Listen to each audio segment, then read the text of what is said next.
explain something? Try to. That three-point takeoff. What about it? Didn't it feel right? Well, maybe I didn't pull it right. I thought it was a little mushy.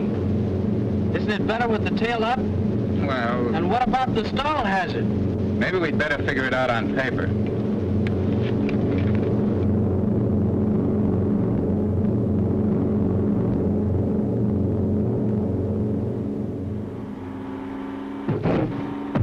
Well, here we are. An old friend you'll remember from flying school days. She knows her way around. Call her Tail Up Myrtle. Now, take it easy, Myrtle. When Myrtle's parked on the ground, she's sure enough in a stalling or near stalling attitude. So on the takeoff, you lift the tail both to decrease drag and get a safe margin below the stall angle. And she takes off like a nice baby, and there's no arguing about it. But with the missus here, it's different.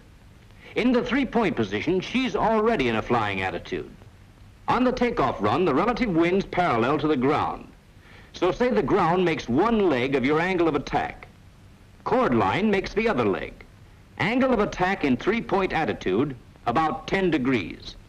But with power on, the stalling angle for this airplane's about 19 degrees. So when you hold the tail down on the takeoff, you have a nice cozy margin of 9 degrees below the stall angle. And when you leave the ground, the path of the relative wind changes so that the angle of attack actually decreases. You get maybe another 4 degrees of safety, and you haven't a care in the world. Now let's dig a little deeper. Think of the forces at work when you take off as a team of little guys who are in there working for or against you all the time. For instance, gross weight of the airplane. On the ground, he bears down hard on the landing gear. When we're ready to start the takeoff run, you'll meet a pal of his, wheel drag. The harder gross weight bears down on the wheels, the bigger and stronger wheel drag gets.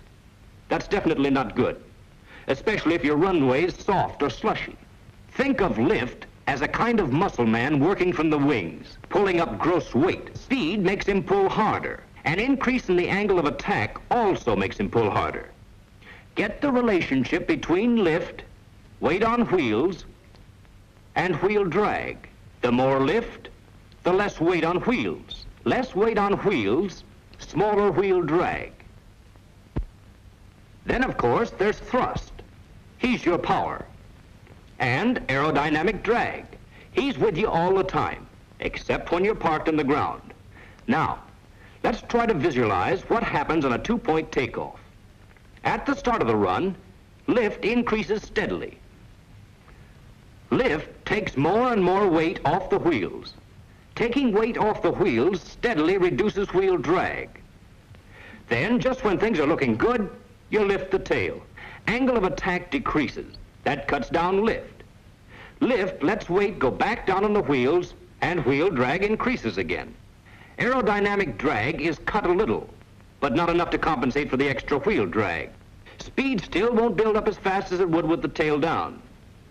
Even on a smooth runway, you'll need more room and maybe 20 or 30 miles an hour more speed to get off than if you'd kept your tail down.